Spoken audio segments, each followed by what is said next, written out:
In this, what I would suggest is first for any founder in a startup, do not hire someone who is looking only for money, because anybody can always pay higher and take them away. Second, founders should be involved in the hiring process themselves. They should be able to show the vision of the company to the employees so that they buy into that vision.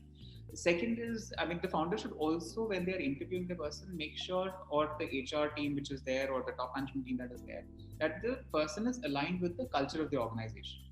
You might want a down to earth, everybody in the system to be very down to earth. Get somebody who is over aggressive and assertive in that system will make the person uncomfortable, make others uncomfortable, and the person will leave. It could be the other way around. If you want a very aggressive culture and you get somebody who's very simple and down to earth, that person will not fit in. So having that cultural fit becomes very important.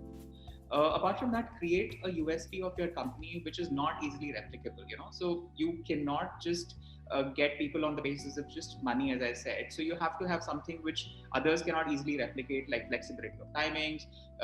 You can hold employees accountable just for output and not really the time that they spend in the company, engaging in fun activities which the employees like.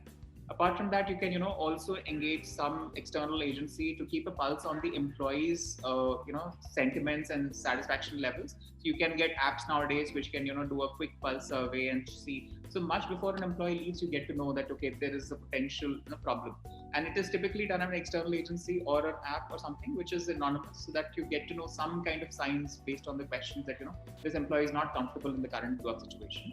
And last, which I generally do not recommend, is the financial incentive. So it's like a golden handcuff. So either you can give an ESOP, or you can have a retention pay, post completion of a certain amount of time.